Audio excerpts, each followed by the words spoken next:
ก็อยากฝากอยู่ถ้าว่า ก็ว่าโอ้ร่มได้นะคะสิรับสิ่งที่น้องเป็นได้ก็โอเคน้องก็บ่ได้ตำหนิเรื่องบ่ได้จำกัดเรื่องอายุดอกถ้าเพิ่นเข้ามาแล้วพร้อมสิเข้าใจและพร้อมสิดูแลและรับฟังเฮาเวลาผิดให้กันก็อย่าใช้อารมณ์นะใช้เหตุผล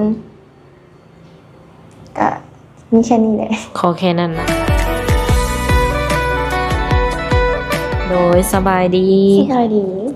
สบายดีน้องวาดแม่นบ่ แม่น เพราะว่าทางเฮาก็คือจืออยู่ว่าน้องเพิ่นเป็นไผเนาะ หากมีแต่ว่าสิให้ทางน้องเพิ่นนี่แนะนำตัวกับ FC อีกเทื่อหนึงเนาะโดยน้องนัดน้องละลองแบบแนะนำตัวใหม่ลองเบิ่งเด้อชื่อวาสนาแล้วก็อายุประมาณ17 ปี17 ปีเลยอืม17 ปีปลายแล้วบ่หรือว่า5ก็เต็ม7 ปีปลายแล้วสิฮอด18แล้วเนาะเลยอืมหาก็ได้17 ปีน้อยๆเนาะทุกคน ผ่านมาน้องละเคยสร้างครอบครัวบ่บ่เคยสร้างเลยอืมผู้บ่าวผู้เพลหรือว่าแฟนนี่เคยมีบ่ผมบ่มีผัวมีบ่เอาว่าดอกผู้เจ้าผู้งามเนาะเอ้าแต่ละมื้อก็เฮ็ดงานบ่ค่อยสนน้ำไผนะตื่นก็ประมาณ 3-4 โมงนี่เฮ็ดนั่นคือตื่นสวยแหละเลิกงานดึกโอ้เมื่อยFC บ่ฮู้ FC ก็สิคิดว่าอ้าวคือตื่นสวยแท้เลิกเวียกดึกอะนะโดยเมื่อยนอนนะตื่นมาแล้วเฮ็ดเวียกอีกนะโดยเฮ็ดงานจักโมงนั่นล่ะเข้างาน3 โมง3 โมงตอนแรกนี่บ่แม่นบ่าย3เนาะ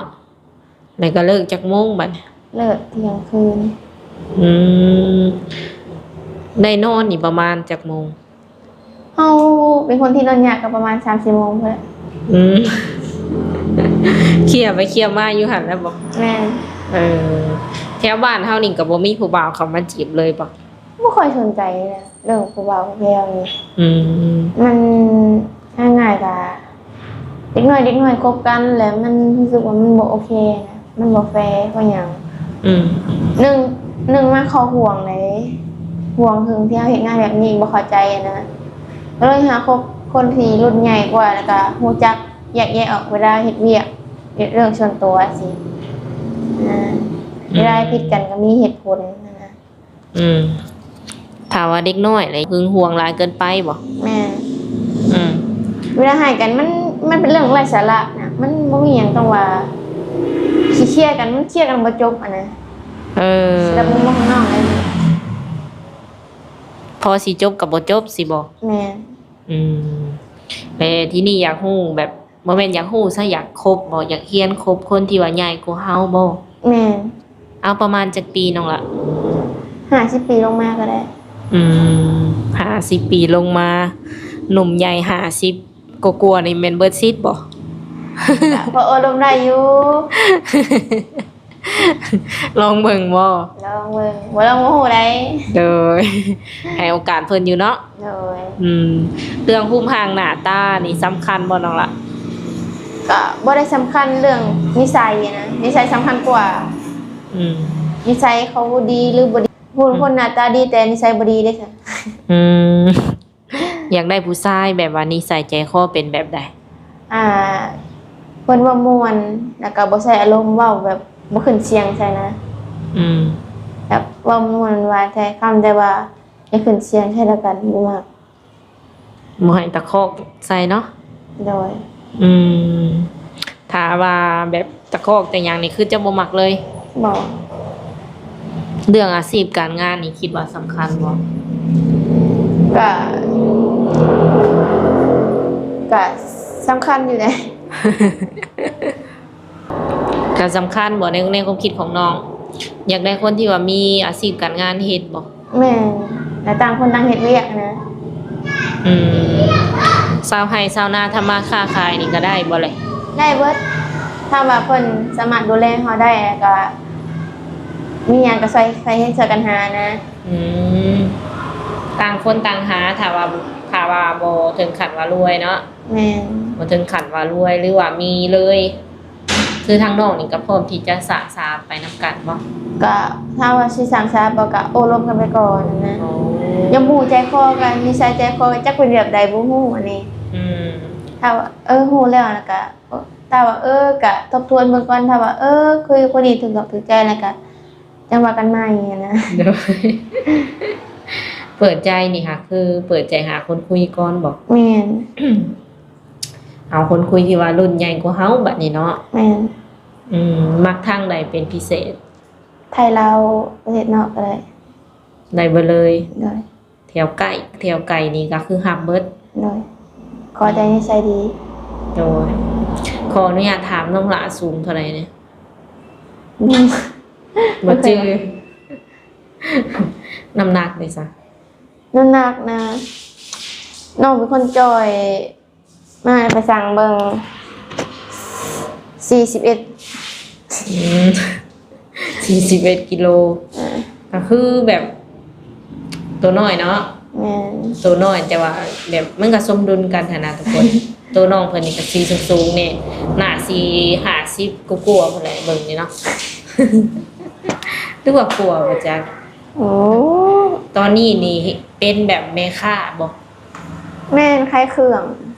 อืมเป็นแม่ค้าแบบขายเครื่องเองเนาะ โดย หรือว่าเฮ็ดแบบรับจ้างบ่ บ่เป็นส่วนเกี่ยวกับตัวเอื้อย โดยคือผ่านมานี่เคยไปไทยบ่เนาะอะบ่ได้ไปไสเลย อืม เคยเข้าโรงเรียนบ่ ก็เคยเข้าแล้วก็ถามว่าเป็นบ่ก็นิดนึง น้อยหนึง นิดนึง น้อยหนึงนี่คือสามารถอ่านออกเขียนได้อยู่บ่เลย ก็บางตัวก็เขียนได้บางตัวก็งงบางตัวก็อ่านออกบางตัวก็เซย เสย งงเลย อืมสรุปแล้วเวลาสื่อสารกันนี่อัดเสียงมาหรือว่าโทรน่ะสิสะดวกเนาะ ส่วนใหญ่ก็คุยกับไผก็น้องคุยกับพ่อกับแม่ก็กับอ้ายก็มีแต่โทรอัดเสียงเพราะมันสะดวกกว่านะถ้าเฮาเวียกอ่ะอย่าแชทมาหลายสินะเฮ็ดเวียกอยู่สิประมาณนี้ อืม สิแบบไปนั่งพิมพ์ป้าเพื่อสิได้ เพื่อสิได้แม่นบ่อืม โทรศัพท์ก็มันสิตายแล้วนะ อืมก็เลยว่าอีหยังอัดเสียงเอา คันกลุ่มพิมพ์นี่ก็คือโดนเติบ พอพิมพ์ก็ถึกพิมพ์ตัวหนึงถึกตัวหนึงอะนะมันก็เลยแบบไม่มึนก็เลยอัดเสียงจะแชทมาหลายเฮ็ดเวียกอยู่ เออ ก็คือตอบไปว่าตรงๆไปเลย โดย อืม เป็นแนวใดคือว่าโทรศัพท์สิตาย มันเป็นแนวใด บ่ฮู้เลยเฮามันก็เล่นดูซื่อก็ดับแล้วก็เปิดขึ้นเลยแล้วประมาณชั่วโมงหนึงก็เปิดได้นะ อืม รุ่นใด ดับเปิดสิ รุ่นใด บ่ฮู้เด้โอ้ย อืม วิโออ่ะ โดย vivo เนาะยันว่าใส่ iPhone บ่ฮู้ชื่อ ขนาดว่าเติมเงินยังบ่มีชื่อเลย ว่าดอก ว่าซื้อแล้วเลยนี่ อืม แบบการหาเงินหาคำหรือว่าการเป็นแม่ค้าของเฮานี่คือมันบ่ราบรื่นบ่ลื่นแนวใด บางมื้อก็มีลูกค้าบางมื้อก็บ่มีนะ โอ้เปิดมาได้โดนแล้วบ่น้องล่ะ ห้างก็เปิดวันนี้เอาเปิดห้านวะ แม่น เปิดวันที่หยังวะ ได้แล้วบ่เดือน2เดือน บ่ฮอด อืมใหม่ๆนี่เนาะ อืม ยังอยู่ในขั้นตอนนั้นหาทุนคืน แม่นบ่ จักสิดอกหรือสิร่วง เออในใจบ่ได้อยากคิดแต่หาเงินอยู่ทางกายบ่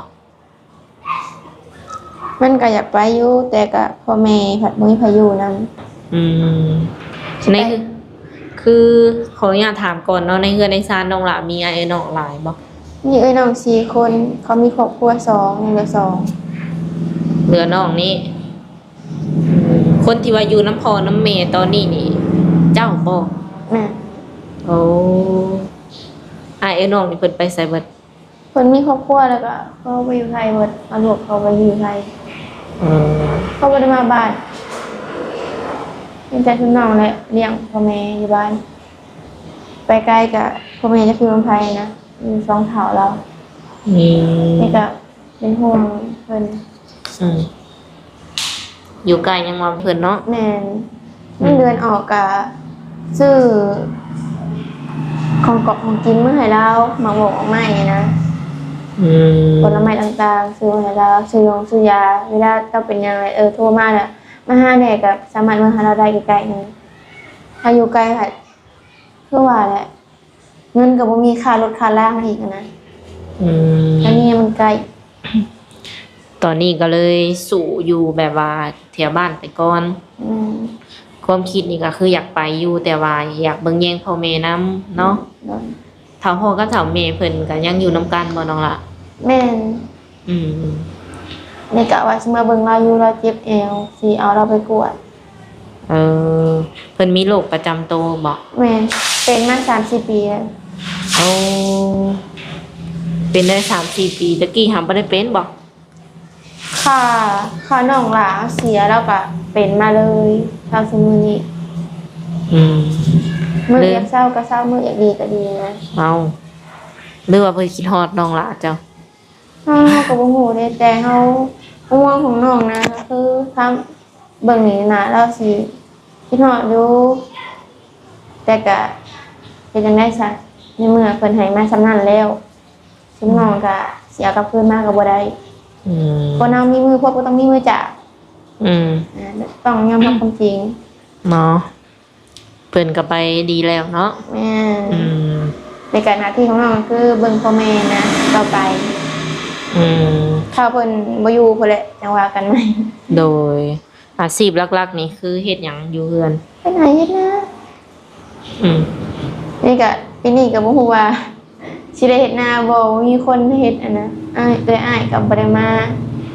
อืม คือบ่มีคนไถเนาะไถนานะ ถามพ่อได้ซะ ถ้าพ่อเพิ่นเฒ่าแล้ว ฮอดบ่หา60 ฮะ ฮอดแล้วบ่หา60 ปี 85 อืม80 ปีเลยได้เนาะจังพ่อน้องจังว่าเฒ่าแล้ว เราเฮ็ดเวียกบ่ได้ อืม ขนาดเราไล่งัวสิเราก็ยังเมื่อยแล้วยังล้มแล้ว ป้าไผอยู่น้ำเพิ่นตอนที่ว่าเฮามาเฮ็ดเวียกแล้วนี่ ลานอายุ3 ปี โอ้จักคนน้องล่ะ คนเดียว พอได้เป็นหมู่เพิ่นเนาะ แม่น เรื่องกับข้าวกับน้ำนี่คือเฮาซื้อไปไว้ให้เพิ่นบ่ แม่นซื้อมาให้เราแบบพวกนกพวกนุ่มเผือกพวกผลไม้สิของเกาะของกินชุกของกินดิบสิจะบ่มีหยังก็แค่ให้บอกนะ อืม ถ้าบ่มีเงินบ่นี่ก็บ่มี บ่มีหักบื้นบ่ เวินได้นะจ๊ะพ่อแม่ อืมดีแล้วเนาะพ่อแม่เพราะว่าเพิ่นก็เลี้ยงเฮามาจนฮอดทุกมื้อนี้เลยเนาะ แม่น อืมถือว่าเฮาก็ตอบแทนเพิ่นนั่นแหละ แม่น เลยตอนนี้ในความคิดนี่คืออยากหาคนคุยอยากหาแฟนไปก่อนบ่ แม่นหาคนคุยหาแฟนกันโอ้ร่วมกันไปนะ โดย ว่าคุยกันถึกข้อกันบ่หรือถึกใจหรือบ่มักว่ากันไหมเรื่องนี้นะ อืม ข่อยว่าข่อยเชื่อว่าต้องมีเนาะคนที่มักเจ้าเลยบัดที่นี่ถามว่าเพิ่นมักน้องหลาเนาะอยากสร้างครอบครัวกับเจ้านี่คือ คิดว่าจะใช้เวลาโดนบ่เจ้าจังสิพร้อมสร้างครอบครัวเลย ก็คุยกันโดนเต๋อ อืม แบบคนเฮาเมื่อเราเฮ็ดกันแล้วเอากันแล้วบ่ฮู้นิสัยใจคอเขาได้นิสัยผู้ชายเมื่อละสิโผล่มาบัดเดียวบ่แม่นได้ต้องเทื่อนิดเทื่อหน่อยเขาสิให้เห็นนะก็เลยอยากรู้ว่านิสัยเขาเป็นจังไดนิสัยดีหรือบ่ดีตัวหน้าเขาแบบใดรับหลังเขาสิแบบใดนะ อืม นี่ก็บ่ฮู้ ต้องเบิ่งโดนๆบ่ น้องวงโดนๆวันเฮาไปกันเลยแม่นะอยู่คุยกันประมาณ1-2 มื้อฉันดานสิเห็นแล้วนิสัยนะมันบ่แม่นดอกแบบมันโดนเขาเช็ดให้เห็นน่ะนะ โดยอันนั้นเป็นเหตุผลที่ว่าอยากเบิ่งโดนแหน่จักหน้อยเนาะ แม่น อืม โดย ในที่นี่ถามว่า FC น้องเพิ่นอยากมาเห็นน้องหลาตัวจริงก็คือเฮ็ดแนวใดมาได้อยู่บ่ มาได้ ยินดีต้อนรับ โดย หรือเพิ่นอยากชวนไปลิดในฝั่งไทยกับไปได้บ่ ถึงเวลาว่างก็ไปได้ถึงเวลาบ่ว่างก็จกหิว เป็นแนวใดแบบว่าในเบิ่งนอกนี่คือแบบว่ามีแนวความคิดอยากค่อนข้างว่าหลายเนาะอาจจะยิ้มอยู่เนาะเบิ่งท่าทางน้องอาจจะยิ้มแต่ว่าทางในคือสิมีแนวความคิดหลายน้องล่ะเป็นหยังอืมน้องมีภาระอะไรก็เครียดหลายเรื่องส่วนตัวนี่ อืม มันแบบผสมกันนะเรื่องงานแล้วก็เรื่องครอบครัวแม่ก็เป็นอยู่นั่นแหละอยู่มันผิดบ่สบายใจอะนะ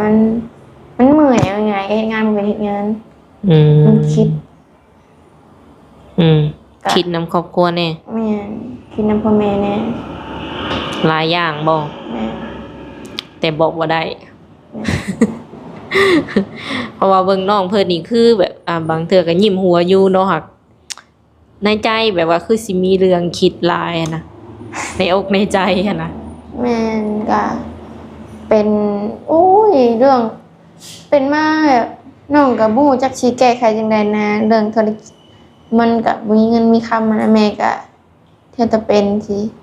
จักเอาเวลาใช้ไปยิ้มมันไปนั่งหัวนำคนอื่นก็คิดว่าต้องชีวิตต้องเดินหน้า อืม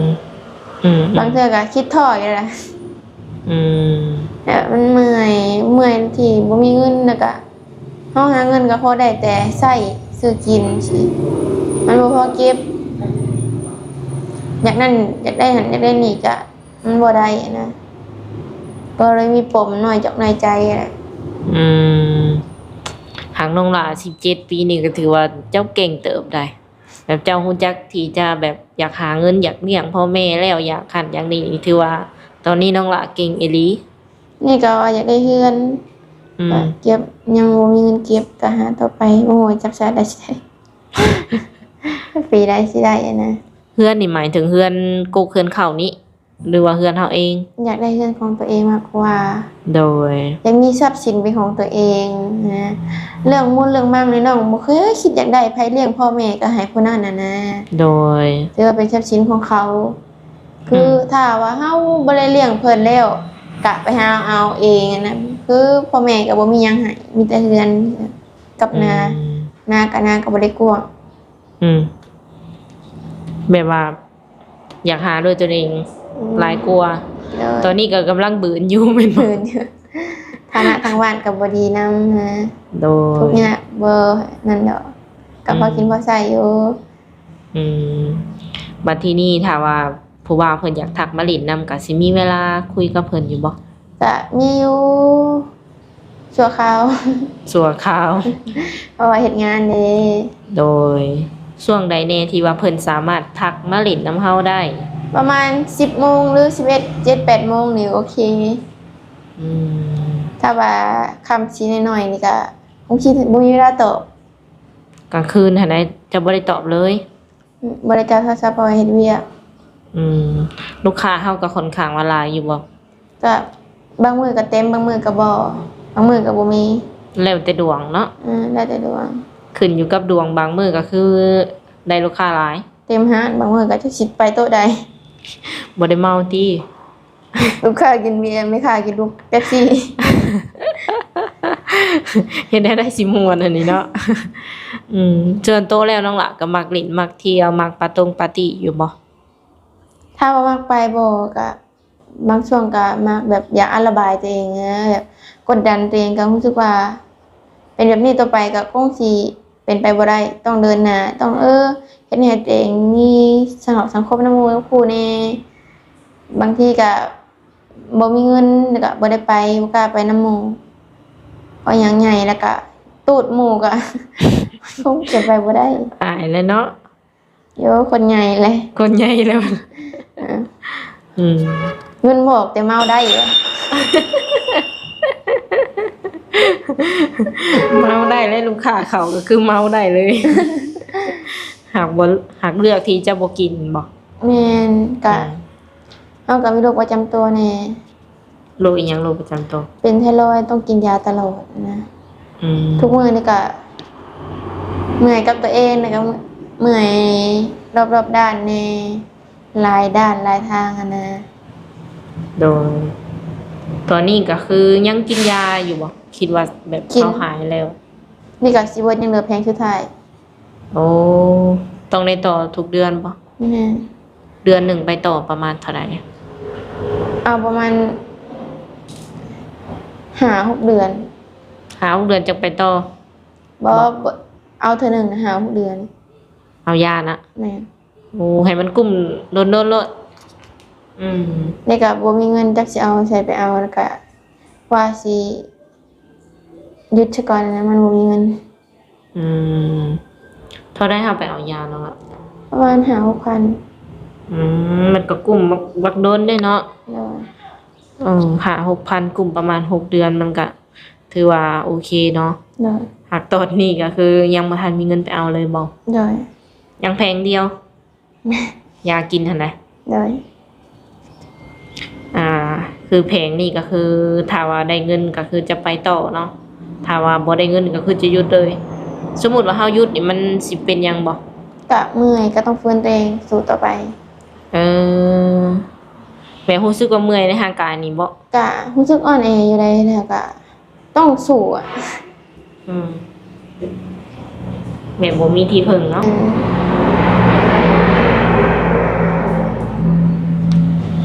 เว้าหลายสิเจ้า จังได๋ก็เห็นน้ำตาน้องเพิ่นเลยเนาะทุกคนนี่จะว่าประมาณนั้นเนาะบางทีผู้ใหญ่ใจดีเพิ่นเห็นเนาะเพิ่นอยากช่วย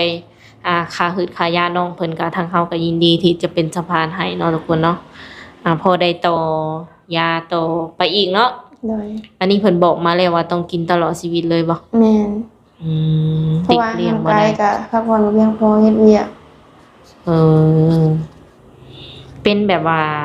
มีโรคประจำตัวอยู่แต่ว่าก็ต้องสู้งานนำหาเงิน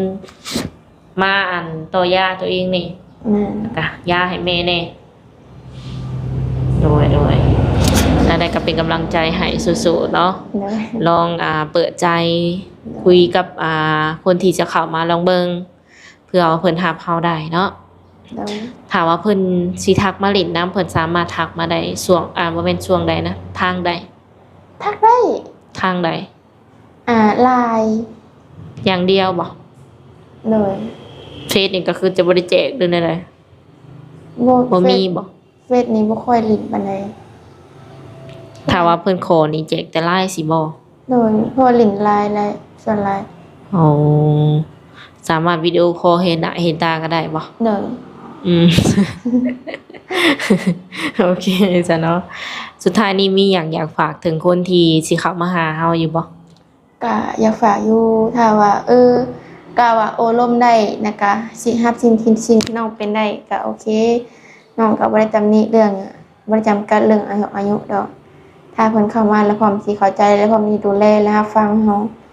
เวลาผิดให้กันก็อย่าใส่อารมณ์นะใส่เหตุผลก็มีแค่นี้แหละ ขอแค่นั้นเนาะ โดย อืมสำหรับคลิปนี้ก็ถือว่าโอลมกับเพิ่นนี่โดนพอสมควรเนาะเลยสิให้น้องเพิ่นไปเปิดห้านต่อแม่นบ่น้องละ โดย สู้ต่อไปทุกคนเลยชีวิตดิ้นรนเนาะ โดย โดยสำหรับคลิปนี้ก็สิได้กล่าวคำว่าสบายดีน้องละ สบายดี